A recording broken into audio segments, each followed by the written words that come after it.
रोहन एक कॉलेज की पढ़ाई पूरी करने के बाद बेरोजगार बैठा हुआ था। उसके पास एक जॉब का ऑफर आता है जिसमें उसे जॉब का झूठा लालच दिखाकर उससे किस प्रकार से लूटा जाता है, किस प्रकार से उसका शोषण किया जाता है, इसके बारे में आज हम लोग पूरी डिटेल से समझेंगे।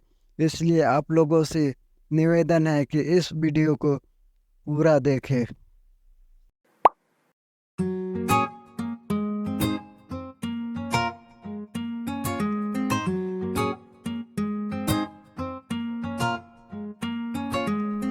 एमएलएम के अंतर्गत किसी भी गुड्स या सर्विसेज का रिटेल मॉडल के साथ उससे डायरेक्ट सेल किया जाता है। लेकिन पोंजी स्कीम में ऐसा कुछ भी नहीं होता है। लोगों को झूठा सपना दिखाकर उन्हें इन्वेस्टमेंट कराया जाता है जो कि कभी भी रिटर्न नहीं होता है। पोंजी स्कीम के अंतर्गत इन्वेस्टर्स को ओनली नुकसान ही उठाना पड़ता है, उनका संचित धन भी खत्म हो जाता है, जिसके कारण उन लोगों को काफ़ी परेशानियों का सामना करना पड़ता है।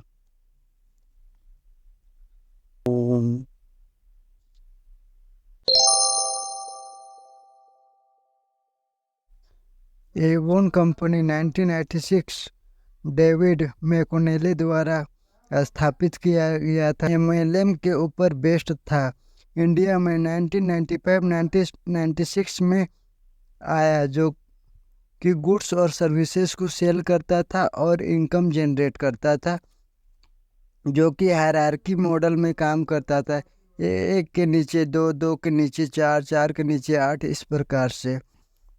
इसके विपरीत पोंजी स्कीम चार्ल्स पोंजी द्वारा 1920 में इंट्रोड्यूस। इसमें इन्वेस्टर को ज़्यादा मुनाफा का लालच देकर उनसे इन्वेस्टमेंट कराया जाता था। और पोंजी स्कीम के अंतर्गत ये जो कि इन्वेस्टर्स के इन्वेस्टमेंट को खतरे में डाल देते थे। इसका इंडिया में एक बेहतरीन उदाहरण सहारा इंडिया परिवार से है, जो कि लोगों का हजारों करोड़ों रुपया को इन्वेस्टमेंट कराया और बाद में उसको रिटर्न कर पाने में भी असमर्थ हो गया और सारे इन्वेस्टर्स का पैसा डूब गया।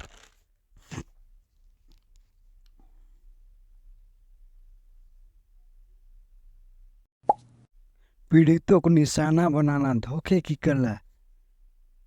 एमएलएम वाले लोग कुशल चालाक होते हैं। पीड़ितों को प्रभावी ढंग से चुनने और उनका शोषण करने के लिए चालाकी का इस्तेमाल करते हैं, जिनमें सामाजिक आर्थिक स्थितियों, लो इनकम फैमिलियों को निशाना बनाते हैं। एक खास आयु वर्ग के लोगों को, जो कि स्टूडेंट क्लास के लोग हैं, उन लोगों को ज़्यादा वे लोग प्रेफरेंस देते हैं।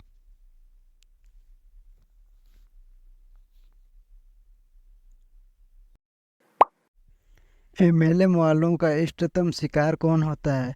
वित्तीय योजनाकार, अकाउंटेंट, दलाल, इन्वेस्टिंग एजेंट इनके खास इष्टतम शिकार होते हैं। धार्मिक और संगठनात्मक संबद्धता का फायदा उठाया जाता है। पीड़ित मित्र और परिवार के सदस्य होते हैं, जिनमें विश्वास और पारस्परिक संबंध का लाभ उठाया जाता है। उसमें फियर ऑफ लॉस का डर दिखाया जाता है, जिससे अगर व्यक्ति उस चीज़ को प्राप्त नहीं करता है तो वह उसके हाथ से निकल जाता है। इस डर से लोग लालच में, फियर ऑफ लॉस में पड़ जाते हैं और नुकसान कर बैठते हैं। पीड़ित अक्सर वित्तीय नुकसान की भरपाई की चाह रखते हैं, जिससे वे धोखाधड़ी का शिकार हो जाते हैं।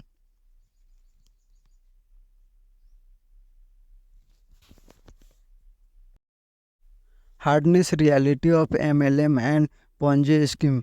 वित्तीय गिरावट के पीड़ितों को अक्सर गंभीर वित्तीय नुकसान, संपत्ति बेचने, सेवानिवृत्ति के बाद काम पर लौटने, दिवालियापन, ऋण के लिए संघर्ष निपटने में काफ़ी समय लगती है, जिससे तनाव और चिंता बढ़ जाती है।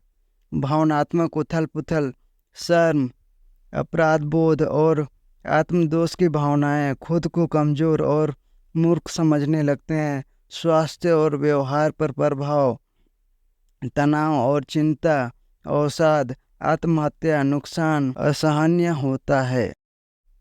The reaction of victimism, a cycle of silence. प्रदर्शित प्रक्रियाएं मल्टी डायमेंशनल एंड डाइवर्सिटी होता है। विशिष्ट व्यक्ति अपराध और शर्म की भावनाओं की अनुभव कर सकते हैं, धोखाधड़ी गतिविधियों की रिपोर्ट करने से बच सकते हैं या वास्तविकता को अस्वीकार कर सकते हैं। मौन और इनकार, सामाजिक अस्वीकृति और सार्वजनिक शर्मिंदगी की आशंका, उत्पीड़न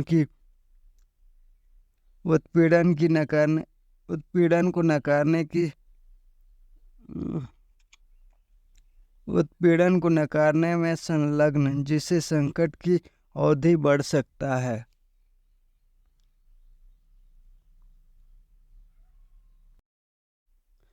मौन और इनकार, सामाजिक अस्वीकृति और सार्वजनिक शर्मिंदगी की आशंका, उत्पीड़न को नकारने में संलग्न, जिससे संकट की अवधि बढ़ सकता है।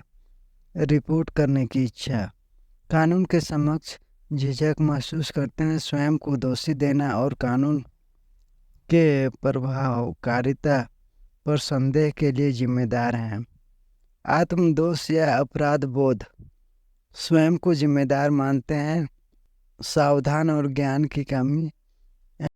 MLM पोंजी स्कीम का खुलासा हो चुका है, जिसे लोगों में इसके प्रति नकारात्मक भूमिका देखी जा रही है। अत्यधिक रिटर्न की भ्रांति अब एक छलावा रह गया है, जिस कारण से MLM और पोंजी स्कीम का आसन पतन हो गया है और ये कोलैप्स हो चुके हैं। आप लोगों से नम्र निवेदन है कि हमारे चैनल को लाइक, शेयर और सब्सक्राइब जरूर करें। धन्यवाद।